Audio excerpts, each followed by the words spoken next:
అగ్గిపెట్టెల్ని అమ్మే చిన్నారి. అది విపరీతంగా చలిగా ఉన్న ఓ కొత్త సంవత్సరపు ముందు రోజు. మంచు దట్టంగా ఆకాశమంతా నిండిపోయి కింద చీకటిగా ఉన్న గ్రామాన్ని కప్పేస్తున్నాయి. నా బుజ్జి పాప, నన్ను క్షమించమ్మా. ఈ సాయంత్రం నిన్ను అగ్గిపెట్టెలమ్మడానికి ఆ గడ్డ కట్టుకుపోయే చీకట్లో పంపుతున్నాను. కాని నువ్వే చూస్తున్నావుగా తల్లి, నేను నడవలేను. ఎందుకంటే నాకు ఒంట్లో అస్సలు బాగోలేదమ్మా. అవును బామ్మా, నేనర్థం చేసుకోగలను. అలాగే ఇది గుర్తుంచుకో.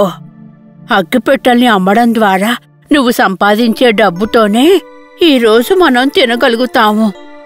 లేకపోతే ఖాళీ కడుపుతో బలవంతంగా నిద్రపోవడానికి ప్రయత్నించాలి. ఇక వెళ్ళు బుజ్జి. కంగారు పడకు బామ్మా, నేను అగ్గిపెట్టెలన్నీ అమ్మేస్తాను. ఖచ్చితంగా తినడానికి బోలెడు తీసుకొస్తాను. ఇక వెళ్తాను. ఈ చల్లటి చీకటిలో రాళ్లు పరిచిన వీధిలో గుండా తిరుగుతున్న ఆ పేద పిల్లకి సుమారు 8 ఏళ్లు. ఆమె ఒక అనాథ. ఆమె తలపైన ఒక టోపీ ధరించి ఉంది. తన బట్టలన్నీ నలిగిపోయి కొన్ని చోట్ల చిరిగిపోయి ఉన్నాయి. ఆమె గాయాలతో బండబారిన ఉత్తి పాదాలతో నడుస్తోంది. ఎందుకంటే తన కాళ్లకి చెప్పులు లేవు. ఆమె ఒక మూల నిలబడింది. తన దగ్గర ఉన్న అగ్గిపెట్టెల్ని తన చిన్న చేతులతో ఆశగా పట్టుకొని ఉంది. జనం తమ క్రిస్మస్ కొనుగోళ్ళలో పడి హడావిడిగా ఆమె పక్క నుండే వెళ్ళిపోతున్నారు. ఆ పేద చిన్నారి వైపు ఏ ఒక్కరూ కూడా కనీసం తిరిగి చూడడం లేదు. ఏమ్మా, నీకోసం ఆ బొమ్మల దుకాణంలో కొన్నవి నీకు నచ్చాయా? నచ్చాయమ్మా. ఆ బొమ్మ చాలా అందంగా ఉంది. దాని బట్టలు కూడా చాలా బాగున్నాయి. అగ్గిపెట్టెల్ని అమ్మే చిన్నారి కళ్లల్లో నీళ్లు నిండిపోయాయి. కాని ఏడవడానికి సమయం లేదు. ఆమె ఎలాగైనా కొన్ని అగ్గిపెట్టెలనైనా అమ్మాలి. అప్పుడే తను తన బామ్మ ఆ రోజు రాత్రి భోజనం చేయగలుగుతారు. కాబట్టి ఆమె తన కళ్ల నుంచి దుఃఖాన్ని తుడిచేసి ఆ స్త్రీతో ఇలా అంది. అమ్మగారు, దయచేసి కొన్ని అగ్గిపెట్టెల్ని కొనండి. అవి చాలా గట్టివి, చక్కనివి. లేదు, మాకు అగ్గిపెట్టెలు అవసరం లేదు. నా కూతురు దగ్గరికి రాకు.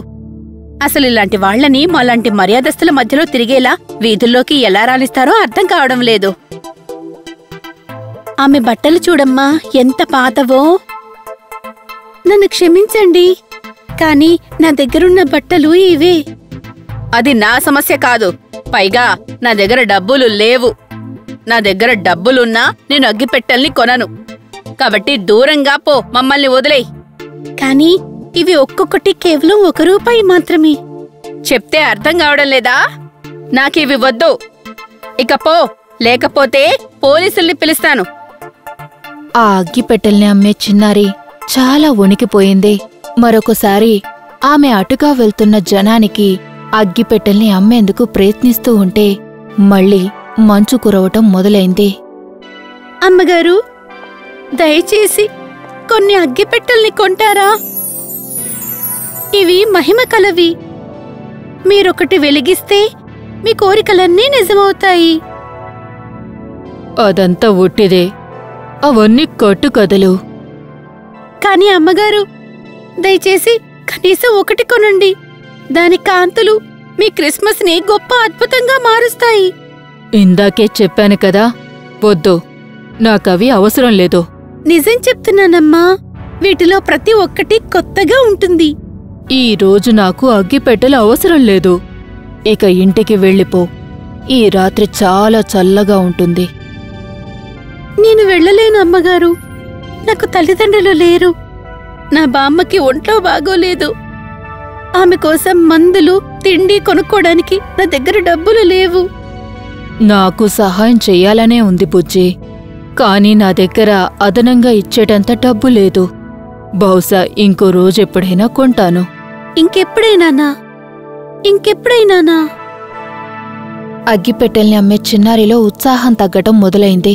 చల్లటి గాలులు మరింత బలంగా వీస్తూ ఆమె బలహీనమైన శరీరం చుట్టూ సుడులు తిరుగుతున్నాయి.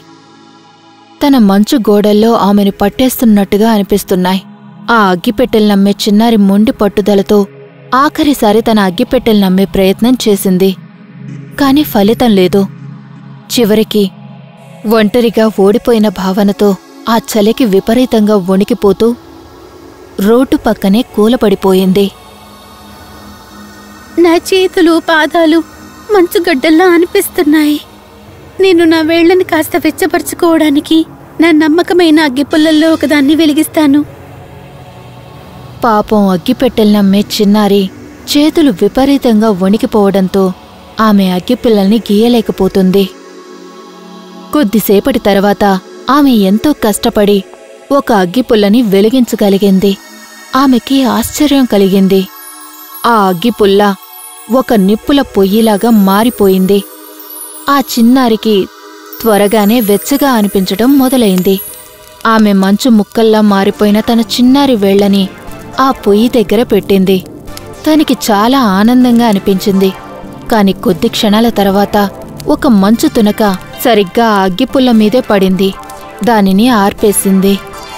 దాంతో ఆమె లేచి నిలబడి మరోసారి తన అగ్గిపెట్టెల్ని అమ్మేందుకు ప్రయత్నించింది. కాని పాపం ఒక్క అగ్గిపెట్టెను కూడా తను అమ్మలేకపోయింది. హఠాత్తుగా ఆమెకి ఒక గొంతు వినిపించింది.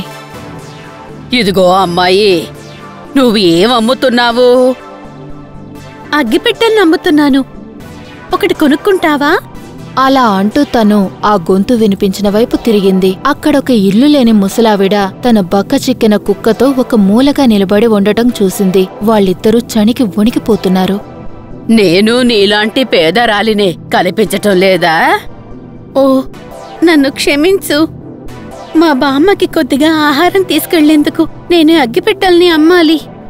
పాపం బుజ్జి తల్లి, సరేలే, దయచేసి నా కుక్కని చూసుకుంటావా? నేను కొద్దిసేపు అలా వెళ్ళి వచ్చేస్తాను. తినేందుకు ఏవైనా సంపాదించటానికి నేను వెళ్ళాలి.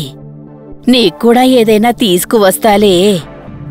మంచిది, కనీసం మా బామ్మ తినేందుకు ఏవైనా దొరుకుతుంది. కాని దయచేసి తొందరగా రండి, ఎందుకంటే నేను ఆమె కోసం మందులు కూడా కొనాలి. అగ్గిపెట్టెల్ని అమ్మే చిన్నారి ఆ కుక్కని చూసుకుంటానని అంగీకరించింది. ముసలామె వీలైనంత వేగంగా తిరిగి వస్తానని వాగ్దానం చేసింది. అక్కడ్నుండి వెళ్ళిపోయింది. చిన్నారి ఆ మూల నిశ్శబ్దంగా కూర్చున్న ఆ కుక్క మెడలో పట్టీని పట్టుకుంది. కొద్దిసేపటికి పేదపిల్ల మళ్లీ వణికిపోవటం మొదలుపెట్టింది. ఒక్క క్షణం ఆలోచించి అగ్గిపుల్లను తీసి గోడమీద గీసి అంటించింది. ఆమెకి ఆశ్చర్యం కలిగిస్తూ ఆమెకి టర్కీ కోడి, మేకలు, బాతులు, చేపలు, ఆపిల్ పళ్ళు, కేకులు వంటి అద్భుతమైన తినే వస్తువులతో నిండి ఉన్న ఒక బల్లా కనిపించింది. ఓ, ఇవన్నీ నేను తినగలిగితే ఎంత బావుంటుంది. ఈ ప్రదేశంలో నాకెంతో ప్రశాంతంగా అనిపిస్తోంది. తనొక కేకు ముక్కని అందుకునేందుకు చేయి చాపగానే అగ్గిపుల్ల మంట ఆరిపోయింది. అన్నీ మాయమైపోయాయి. తను చాలా నిరాశ చెందింది. తను ఆకాశం వైపు చూసి ఇలా ప్రార్థించింది. ఓ ప్రభూ, దయచేసి నన్ను ఈ కష్టాల నుంచి గట్టెక్కించండి. నాకెంతో ఆకలిగా బాధగా ఉంది. దయచేసి నాకు సహాయం చెయ్యి ప్రభూ. సరిగ్గా అప్పుడే స్వర్గం నుండి ఒక నక్షత్రం కిందకి రావటం చూసింది.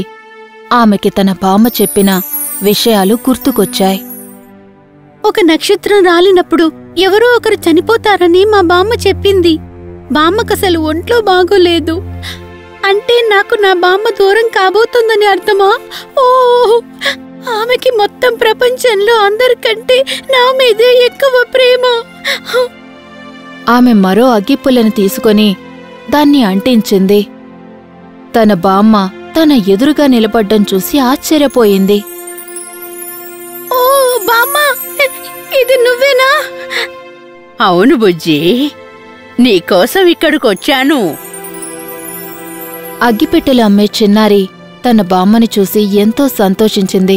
కాని తన బామ్మ గాలిలో తేలుతూ ఉండటం చూసి కంగారు పడిపోయింది. భయపడకు నా బుజ్జి తల్లి, ఇప్పుడు నేను సురక్షితంగా హాయిగా ఉన్నాను. నా గురించి నువ్విక కంగారు పడనవసరం లేదు.